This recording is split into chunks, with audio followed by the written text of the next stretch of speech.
இந்த பில்லி சூன்யம் ஏவல் வந்து யாரெல்லாம் தாக்கும்? ஒரு பலவீனமா இருக்காங்க, இவங்களை வாழ்ந்துட்டு இருக்காங்க. அவன் சொத்து வேணும், அவன் பதவி வேணும், அவன் போஸ்டிங் வேணும், அவன் பொண்ணு வேணும், அவன் பொண்டாட்டி வேணும். ஆக முதல்ல உண்டெல்லாம் காற்றுல இந்த மாதிரி ஆளுங்கிட்ட போய் முதல்ல தெரிஞ்சு காமிச்சிக்கணும்.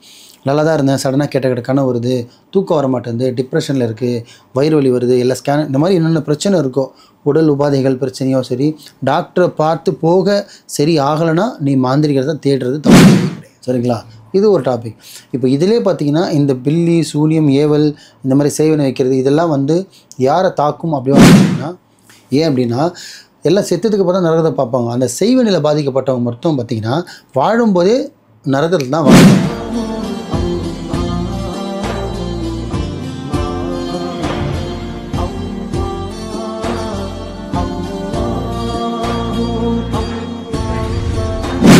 அனைவருக்கும் அன்பான வணக்கங்கள். புழல் காவாங்கரை MM டவர்ஸ்ல இருக்கக்கூடிய மாலிக் பாய் அவர்களை தான் சந்திக்க வந்திருக்கோம். வணக்கம் பாய். வணக்கம்மா. நல்லா இருக்கீங்களா? அல்ஹம்துலில்லாஹ், அல்லாஹ்வோட கிருபை கொண்டு நல்லா இருக்கேன். நீங்க நல்லா இருக்கீங்களா? சிறப்பா இருக்கேன் பாய். உங்களுடைய கருணையாலும் மக்களோட ஆதரவாலும் வெகு சிறப்பு. எல்லாம் அவன் செயல். கண்டிப்பா பாய்.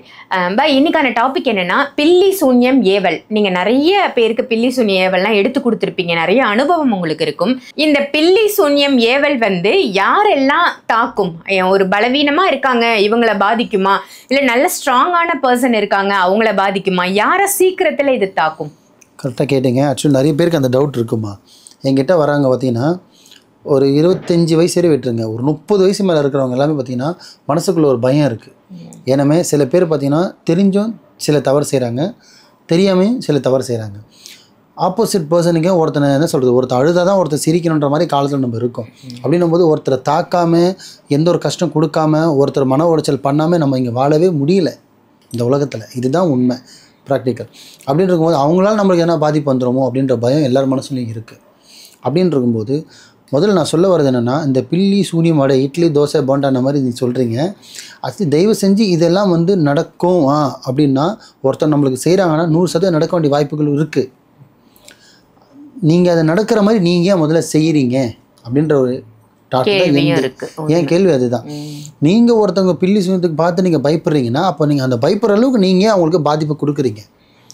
முடிஞ்ச அளவுக்கு உங்கள் லைஃப்பை நீங்கள் சேஃப் அண்ட் செக்யூராக கொண்டு போகிறதுக்கு வந்து பார்த்திங்கன்னா 100 ரூபா சம்பாதிக்கிறதுல 50 ரூபா சம்பாரிச்சா போதும், 50 ரூபா சம்பாதிக்கலாம் 20 ரூபா சம்பாரிச்சா போதும் நினச்சாலே நம்ம எதுக்குமே பயப்பட வேண்டிய அவசியம் கிடையாது. ஒருத்தன் சொத்து மேலே ஆசைப்படுறது, ஒருத்தன் மேலே பதிவு மேலே ஆசைப்படுறது, ஒருத்தன் மனைவி மேலே ஆசைப்படுறது, ஒருத்தன் இடத்து மேலே ஆசைப்படுறது, ஒருத்தவங்க பதவி மேலே ஆசைப்படுறது, இதெல்லாமே ஆசைப்படும் போது எதிராளி நம்மளுக்கு எதனா பண்ணிவிடுவானோ அப்படின்ற பயம் எல்லாருக்குமே இருக்குது.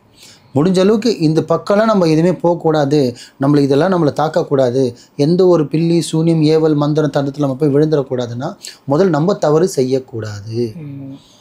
நம்ம தவறு செய்யாமல் இருந்தாலே, நம்ம சேஃப் அண்ட் செக்யூரில் இருந்தாலே, நம்ம எண்ணம் சுத்தமாக இருந்தாலே அவன் என்ன செஞ்சாலும் நம்மளுக்கு பாதிக்க வராது. ஏன்னா நம்மளுக்கு இறைவன் படைச்சவன் இருக்கான்.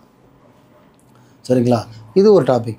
இப்போ இதிலே பார்த்தீங்கன்னா இந்த பில்லி சூனியம் ஏவல் இந்த மாதிரி சேவனை வைக்கிறது இதெல்லாம் வந்து யாரை தாக்கும் அப்படிவான்னு கேட்டிங்கன்னா, சராசரி மனிதன்றவங்கள அசால்ட்டாக எவ்வளோ பெரிய ஆளாக இருந்தாலும் சரி விழ வைக்கலாம். சில ராசியில் சில நட்சத்திரத்தில் பிறந்தவங்க மட்டும், சில டைமில் பிறந்தவங்க மட்டும் எதுவுமே பண்ண முடியாது. செய்வனையும் செய்ய முடியாது, ஏவல் மூலியமாகவும் செய்ய முடியாது, வசியமும் செய்ய முடியாது. சாதாரண ஒரு வசியம் நம்ம சொல் பேச்சை கேட்க வைக்கணும் கூட பண்ண முடியாது. இந்த குறிப்பிட்ட நட்சத்திரம் டைமில் பிறந்தவங்களுக்கு மட்டும் பண்ண முடியாது. அதை தவிர்த்து எல்லாருக்குமே பண்ணலாம். சில பேர் ரொம்ப அதிகமாக பாதிப்பு யாருக்கு வரும்னு பார்த்தீங்கன்னா பெண்களுக்கு டக்குன்னு விழுந்துருவாங்க. இந்த ஏவல் பிரச்சனையால் பெண்களுக்கு அதிகமாக பாதிப்பு வரும். ஏன்னா இந்த பீரியட்னு டைம் இருக்குது, இந்த மாதமாக இருக்க டைம் இருக்குது, இதெல்லாம் வரும்போது அவங்களுக்கு டக்குன்னு அதிகமான ஒரு வலிகள் கொடுக்கும். உடல் ரீதியாகவும் சரி மன ரீதியாகவும் சரி ரொம்ப அவஸ்தைப்படுவாங்க. ஆண்களுக்கும் அதே மாதிரி பார்த்திங்கன்னா தொழில் ரீதியாக பாதிப்பு கொடுத்துரும். ஸோ ஃபஸ்ட் ஆஃப் ஆல் சிம்பிளாக சொல்லலாம், பலவீனமாக இருக்கிற உடம்புக்கு இந்த மூணுமே, இந்த ஏவல் சூனியம் இதெல்லாம் வந்து பார்த்திங்கன்னா டக்குன்னு வேலை செய்யும். ரொம்ப ஸ்ட்ராங்காக போல்டாக எது வந்தாலும் பார்த்துக்கலாம், எது வந்தாலும் செஞ்சுக்கலாம் அப்படின்ற பர்சனுக்கு பார்த்திங்கன்னா உடல் ரீதியாக பாதிப்பு வராது. ஆனால் மன ரீதியாகவும் மன உடைச்சலோ மன வலியோ தொழில் ரீதியாகவும் பாதிப்பு கொடுத்துரும் ஒரு குடும்பத்தில். பெண்களுக்கு பார்த்திங்கன்னா உடல் ரீதியாக இந்த மாதவிடாய் போகிறது, போயிட்டே இருக்கிறது, 2 மாதம் 3 மாதம் கண்டினியூஸாக போகிறதுங்களா, ப்ரெக்னெண்ட்டே ஆகாமல் இருக்கிறது, தலை தூக்காமல் இருக்கிறது, குழந்தை நிற்காமல் இருக்கிறது, இந்த மாதிரி பிரச்சனைலாம் கொண்டு போயிடும்.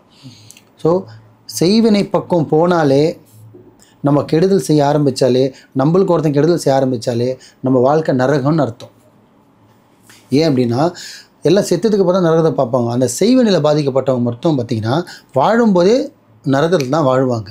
அந்த அளவுக்கு அதோட தாக்கம் இருக்கும். ஆமாம்மா, காதில் பேசி இப்போ நீங்கள் இருக்கீங்க, இப்போ நான் பேசுறது உங்களுக்கு கேட்குது, நானே 24 மணி நேரம் நான் ஸ்டாப் பேசியிருந்தேன்னா உங்களுக்கு எப்படி இருக்கும்? இப்போ ரொம்ப கஷ்டம், பித்து பிடிச்சிரும்.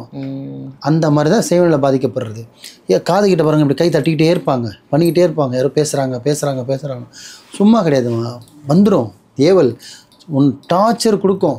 ஏன்னு கேட்டிங்கன்னா இந்த பில்லி சூனியம் ஏவல் இந்த கட்டு இதெல்லாமே பார்த்தீங்கன்னா ஒரு உயிர் எடுக்கிற சக்தி கிடையாது. உயிரோட சித்திரவதை பண்ணி கொள்ளும். அந்த கொடுக்குற பாதிப்புலேயே நீங்கள் பாதி உயிர் பிரிஞ்சிருவீங்க. இதுதான் அதோட கஷ்டம். அது சொல்லுவாங்க, நீ எப்படிடா வாழ்ந்துற நான் பார்க்குறேன்னு சொல்லுவாங்க. நீ எப்படி நல்லா வாழ்ந்துற நான் பார்க்குறேன், நீ எப்படி வண்டி ஓட்டுற நான் பார்க்குறேன், எப்படி நீ வீடு கட்டுற நான் பார்க்குறேன்றதுலாம் இந்த பார்க்குறேன் தான் அது. ஏன்னா இங்கே நல்லது தேடி கோவிலுக்கு போடுறவங்க கம்மி. ஒருத்தனை கெடுக்கிறப்போ அதிகமாக கோயிலுக்கு போகிறதும் மந்திராஜர் போகிறது தான் அதிகம். அல்லாஹ் எனக்கு இப்போ பொதுவாக சொல்கிறேன், இயேசுவே எனக்கு கொடு, அல்லாவே எனக்கு கொடுன்னு போகிறவன் இல்லை, அல்லாவே அவன் எனக்கு கொடுன்ற போகிறவன் தான் இங்கே அதிகமாக இருக்கான். அப்படி தான் வாழ்ந்துட்டுருக்காங்க. அவன் சொத்து வேணும், அவன் பதவி வேணும், அவன் போஸ்டிங் வேணும், அவன் பொண்ணு வேணும், அவன் பொண்டாட்டி வேணும், ஆக மொத்தம் உண்டெல்லாம் காற்றுல விட்டுறது. புரியுதுங்களா? இதெல்லாமே நம்ம வெளி உலகத்தை நம்மளுக்குன்னு வர்றதை விட்டுட்டு நம்ம இன்னொருத்தன பொருளை எடுத்து ஆசைப்பட்டோம் அப்படின்னா இது எல்லாமே நம்மளுக்கு வரும். வந்தால் அதனால் பாதிப்பும் வரும், பெருசாக ஆப்பும் வரும். இதுக்கு எல்லாமே சமாளிக்க தயாராக தான் நீங்கள் பண்ணலாம். ஏன்னா எல்லா எதிராளியும் பார்த்தீங்கன்னா சில பேர் முகத்துக்கு நேரம் அடிக்கிறவனா இருக்கான், சில பேர் ஆள் வச்சு அடிக்கிறவனு அடிக்கணும். ஆனால் அது ரெண்டுமே கேஸு. ஆனால் இருக்கிறதுலே இதுதான் ஈஸியான வேலை. இப்போ என்ன மாதிரி எவ்வளோ மந்திராஜி இருக்காங்க, ஒரு 50 ரூபா ஃபீஸ் கொடுத்தா அழகாக படுக்க வச்சுருவாங்க. அவன் ஆயுசுக்கும் நவுந்துன்னு போயிட்டு இருக்கணும். ஏன் தப்பு செய்றீங்க? தப்பும் செய்யாதீங்க. முடிஞ்ச அளவுக்கு இந்த மாந்திரிகத்தை நல்ல வழிக்கு பயன்படுத்துங்க, கெட்ட வழிக்கு பயன்படுத்தாதீங்க. நீங்கள் வாழ்க்கையில் முன்னேறதுக்கு மாந்திரிகத்தை பயன்படுத்துங்க. இன்னொருத்தனை தள்ளி விட்டுட்டு நீங்கள் ஏறுறதுக்கு பயன்படுத்தாதீங்க, அது உங்களை தள்ளி விட்டுரும். ஏன்னா நம்ம எவ்வளோ பெரிய சக்தி, தீய சக்தி வச்சு பண்ணாலுமே எல்லாத்துக்கும் கண்ட்ரோல் மேலே தெய்வசக்தி ஒன்று இருக்குது. புரியுதுங்களா? ஒருத்தனை அழிக்கிறதுக்கோ ஒருத்தனை பண்ணுறதுக்கோ சக்தி நம்ம பண்ணலாம், ஆனால் நிலைக்காது. முடிஞ்ச அளவுக்கு சேஃப் அண்ட் செக்யூராக வாழ்ந்தீங்கன்னா நல்லதே செஞ்சுட்டு நல்லதே பண்ணிட்டு தான் நல்லதே நடக்கும். இந்த 3மே பில்லி சூனியவல் இது உங்களை ஒன்றும் பண்ணாது.